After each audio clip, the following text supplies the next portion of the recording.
नमस्कार दोस्तों, स्वागत है आप सभी का GK academy your digital Edify YouTube channel में। मैं सौरभ भारती आप सभी का फिर से स्वागत करता हूं। मध्यकालीन भारतीय इतिहास के लेक्चर हम कर रहे थे, उसमें लास्ट लेक्चर जो हमने किया था वो किया था मराठा साम्राज्य के पेशवाओं पर। पार्ट 1 हम कंप्लीट कर चुके हैं। अब आज हम पार्ट 2 के बारे में बात करेंगे।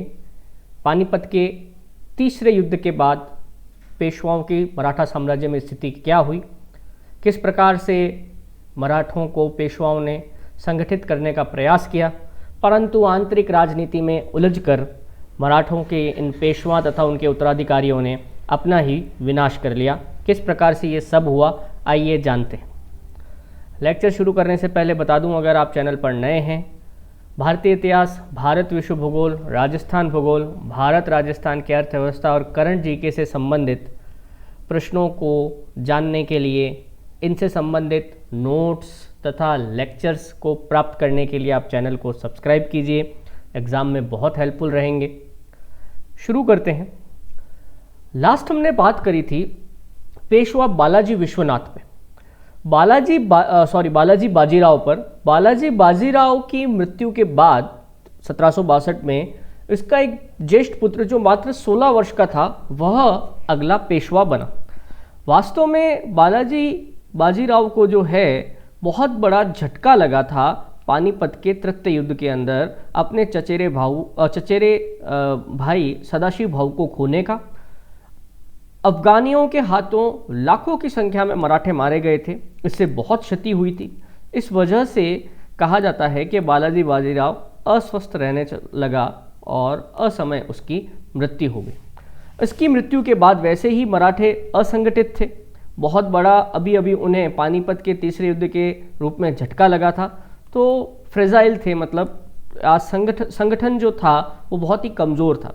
ऐसी स्थिति में मात्र 16 वर्ष की आयु में माधवराव, जो कि बालाजी बाजीराव का बड़ा पुत्र था, वह पेशवा बना। हालांकि वो सिर्फ 8 वर्ष तक ही जो है स्वतंत्र रूप से शासन कर पाया, क्योंकि पहले 2 वर्ष जो थे उसके शासन के, उसे अपने चाचा रघुनाथ राव से छूटने में ही लग गए। हालांकि इन 8 वर्षों में इसने अपने साम्राज्य का विस्तार भी किया, अपनी शासन व्यवस्था को पुनः संगठित किया, और यही कारण है कि इसका काल पेशवाओं में सर्वश्रेष्ठ गिना जाता है। ये दूरदर्शी भी था, नेतृत्व शक्ति भी इसमें थी, और अपने पिता की तरह इसमें शासकीय क्षमता भी थी, तथा चरित्र के अंदर से ऊपर से भी यह बहुत श्रेष्ठ था। हालांकि जब माधवराव पदासीन हुआ तो उसे अपनी आंतरिक कलह का जो है नुकसान उठाना पड़ा।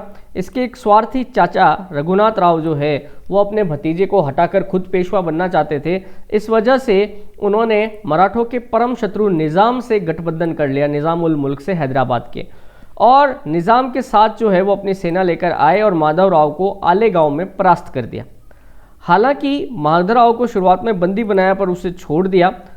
छोड़ने के बाद माधवराव ने फिर से अपनी सेना संगठित करी, और इसके बाद अगले ही वर्ष राक्षस भुवन के पास निज़ाम की सेना को इसने बहुत बुरी तरह से रौंद दिया। उसके बाद जब ये वापस लौटा तो इसने रघुनाथ राव से अपने आप को पूर्णतः मुक्त कर लिया। रघुनाथ राव और जानोजी भोसले को इसने नज़रबंद कर दिया। इस प्रकार से इसने आंतरिक शांति की स्थापना करी। हैदर अली का नाम हमने सुना है, हैदर अली, टीपू सुल्तान, बहुत बात करी हमने इसके बारे में। आधुनिक भारतीय इतिहास में हमारे इसके लेक्चर अवेलेबल है।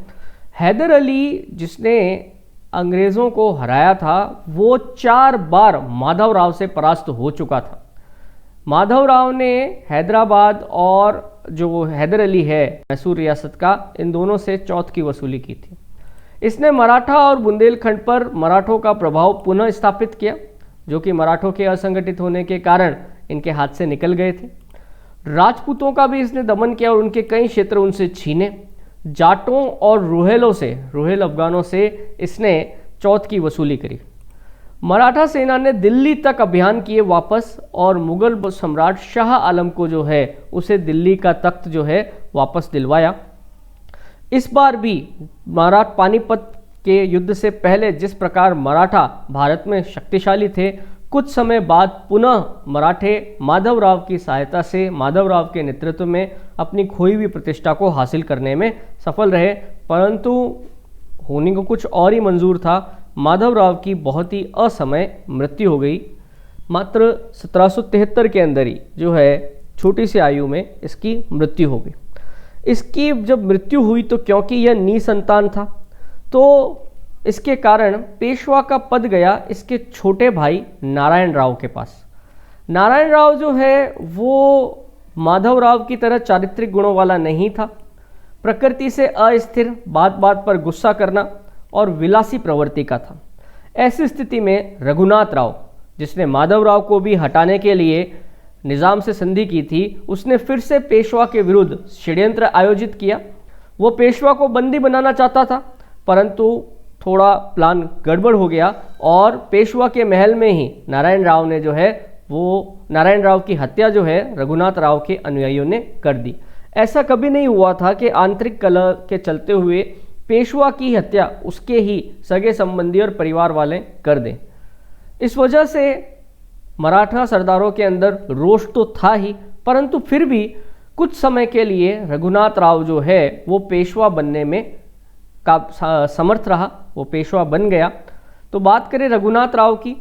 रघुनाथ राव जो है ये बालाजी बाजीराव का भाई था, महत्वाकांक्षी था, साहसी भी था, परंतु ये कई सारे मराठों के जो असफल अभियान थे इसके नेतृत्व में होते, इसलिए इसकी मराठों में कोई खास रेपुटेशन नहीं थी। इस वजह से इसे पेशवा नहीं बनाया गया। लालची और स्वार्थी भी था। नारायण राव की जब इसने हत्या कर दी तो और तब ये मराठा साम्राज्य की नज़रों में और गिर गया, परंतु कुछ समय के लिए इसने पेशवा का पद तो हासिल कर ही लिया।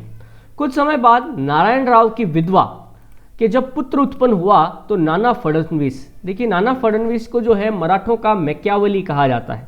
ये आप समझिए एक बहुत बड़ा राजनीतिज्ञ था, कूटनीतिज्ञ था और इसके पेशवा के परिवार से जो हैं वो वैवाहिक संबंध थे। ये भी चितपवन ब्राह्मण थे, कोंकणी ब्राह्मण थे और इनके जो दादा थे नाना फडणवीस के, वो बालाजी विश्वनाथ के साथी थे, मित्र थे। तो आप समझ सकते हैं कि ये भी एक महत्वपूर्ण व्यक्ति था उस समय पेशवा के अलावा।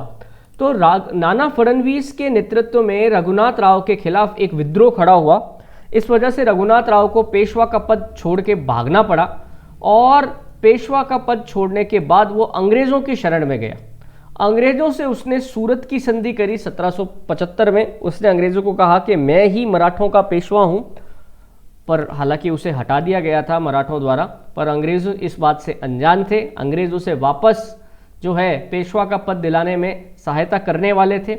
इसके बदले में अंग्रेज़ों ने इसके सामने कुछ शर्तें रखी, जिसमें मुंबई और सूरत के प्रदेश मराठों को सौंपना, साथ ही साथ पुणे में सेना रखना। इन सब के ऊपर रघुनाथ राव जो है एग्री हो गया, सहमत हो गया। तो आप समझिए कि सबसे पहले यहीं से मराठों के राज्य के अंदर अंग्रेज़ों की दीमक लगनी शुरू हुई। अंततः 1775 से लेकर 1782 के बीच में ये अंग्रेज़ मराठा युद्ध चला। इसके ऊपर अपन ने अलग से लेक्चर किया हुआ है, परंतु यह युद्ध जो है 1782 में सालबाई की संधि से समाप्त हुआ। यह संधि अंग्रेज़ों के लिए अपमानजनक थी, मराठों को इसमें कोई खास नुकसान नहीं हुआ। हालांकि रघुनाथ राव को मराठा दरबार से 25,000 रुपये की मानसिक पेंशन प्रदान की गई। हालांकि कुछ समय बाद जो है रघुनाथ राव की मात्र 48 वर्ष की आयु में मृत्यु हो गई। जब रघुनाथ राव इस प्रकार से भटक रहा था तब इसके दो पुत्र बाजीराव द्वितीय और चिमनजी अप्पा जो हैं ये नाना फडणवीस की कैद में ही थे। ये नज़रबंदी का जीवन गुजार रहे थे। तो यहाँ पर नारायण राव की विधवा का जब पुत्र उत्पन्न हुआ, जिसको जनमत के सहयोग से नाना फडणवीस ने राघोबा की जगह गद्दी पर बैठा दिया। आप समझिए कि ये लड़का मात्र 18 दिन का था, मतलब कोई खास आप इसे कह ही नहीं सकते कि ये राज्य करने के लायक, तो क्या कुछ समझने के लायक भी नहीं। परंतु फिर भी नाना फडणवीस ने ये देखा कि ये बच्चे को सामने रख के मैं सत्ता अपने हाथ में केंद्रित कर सकता हूँ। अगर नाना फडणवीस खुद पेशवा बनता तो सीधी सीधी बात है कि एक तरह से उसने चालाकी करके या धोखा करके पेशवा का पद प्राप्त किया है। इस वजह से वो कभी भी सामने नहीं आया, नेपथ्य में कहता रहा कि मैं तो बस पेशवा का पद जो है उसकी गरिमा को बचाए रखना चाहता हूँ, पेशवा के असली वारिस को मैं बचाए रखना चाहता हूँ। वास्तव में क्या था कि मराठा साम्राज्य की वास्तविक शक्ति नाना फडणवीस के हाथ में थी। ये इस पेशवा माधवराव के अभिभावक बन गए, जो मात्र 18 दिन का लड़का था, परंतु जानबूझ के नाना फडणवीस ने कुछ ऐसे प्रबंध किए जिसकी वजह से ना तो इस लड़के को शिक्षा दीक्षा मिली, ना ही उसमें कोई राजनीतिक समझ विकसित करने का प्रयास किया गया। इस वजह से ना तो वो कोई अनुभव संचय कर पाया, ना ही वो किसी प्रकार की पेशवा की जो क्वालिटीज़ जो पुराने इनके डिसेंडेंट थे, निर्भीक, नेतृत्व क्षमता, उन क्वालिटीज़ को ये प्राप्त कर पाया। ऐसी स्थिति में 1794 में अकस्मात महल के छज्जे से गिर जाने के कारण उसकी मृत्यु हो गई। कैसे गिरा, क्या हुआ, इसके बारे में कई सारे अकाउंट है, जिसमें ये भी है कि इसकी हत्या नाना फडणवीस द्वारा ही करवा दी गई थी। तो ऐसी स्थिति में ये पेशवा माधवराव द्वितीय नाम का शासक बनता है, परंतु वास्तविक शक्ति किसके हाथ में रहती है? नाना फडणवीस के हाथ में रहती है। याद रखिएगा, नाना फडणवीस को मराठों का मैकियावली भी कहा जाता है।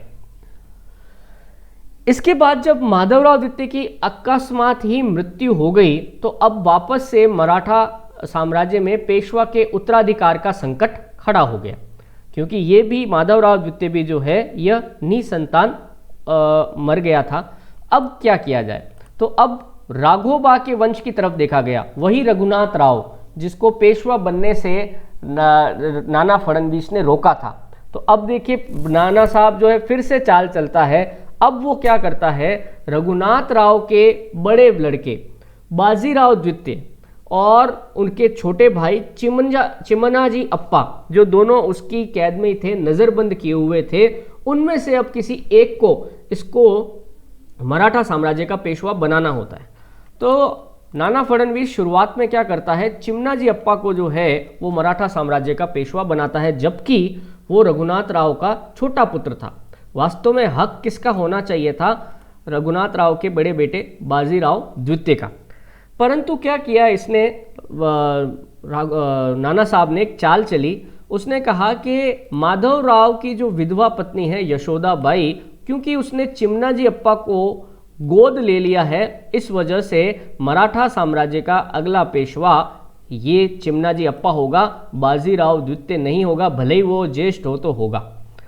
पर कुछ समय बाद चिमनाजी अप्पा जो है उसके व्यवहार से नाना फडणवीस खुश नहीं था। इस वजह से उसने चिमनाजी के विरुद्ध अब बाजीराव का पक्ष लिया और इसके बाद चिमनाजी को बंदी बना लिया गया और बाजीराव द्वितीय जो है वो नया पेशवा बना।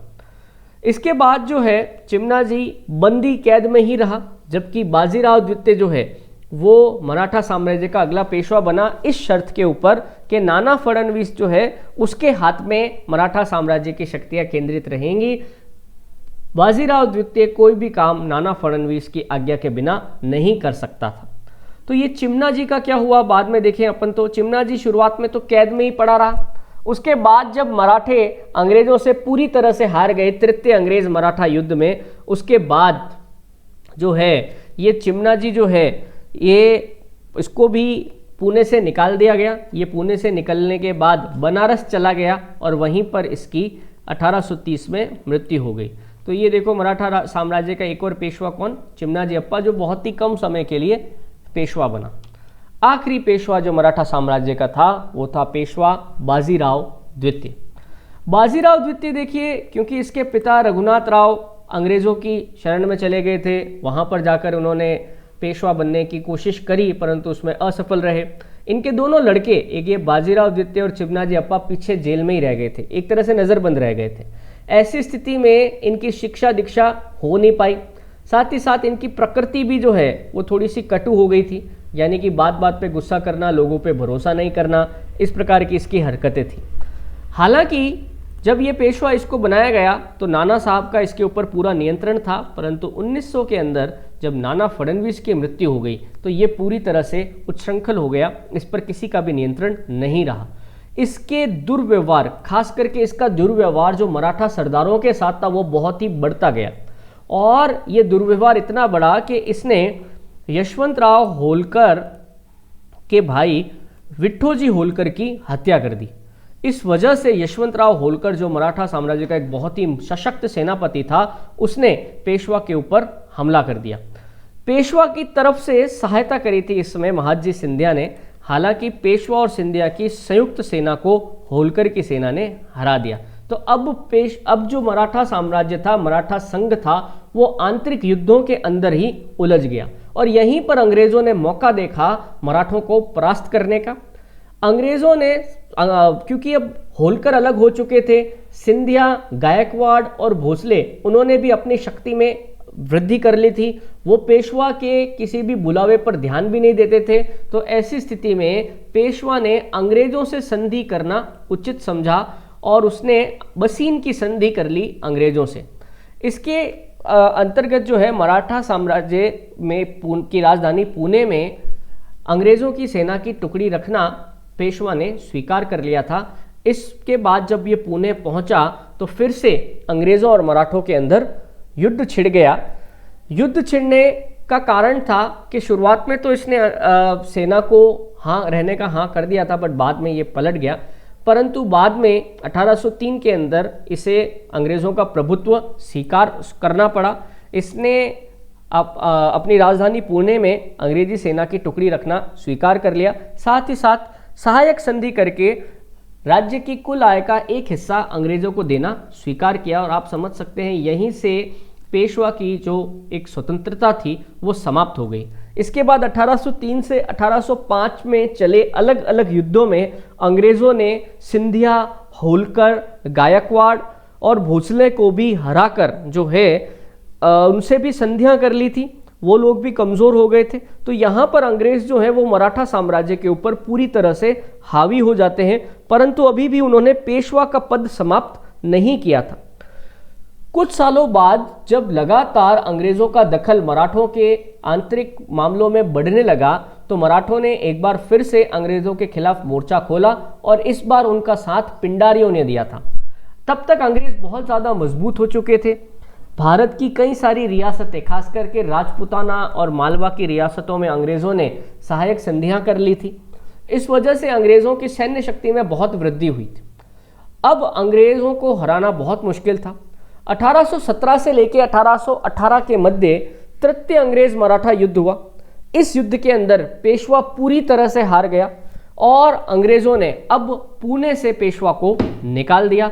मराठों पेशवा के अंतर्गत जितने भी क्षेत्र थे, प्रदेश थे, उन्हें अंग्रेजों ने हस्तगत कर दिया और पेशवा को एक छोटी सी जागीर देकर बिठूर भेज दिया कानपुर के पास। और यहीं पर इस 1818 के बाद ही पेशवाओं का साम्राज्य जो है वो समाप्त हो जाता है। हालांकि 1803 से 1805 के बीच में जो ग्वालियर के सिंधिया, बड़ौदा के गायकवाड़, ठीक है, इंदौर के होलकर, इन्होंने जो अंग्रेजों से संधियां करी थी उस वजह से वो अपना साम्राज्य बचाने को समर्थ हो पाए और उन्होंने भी अंग्रेजों की अधीनता स्वीकार कर ली। तो इस तरह से पूरा के पूरा मराठा साम्राज्य जो है वो अंग्रेजी साम्राज्य के अधीन हो गया।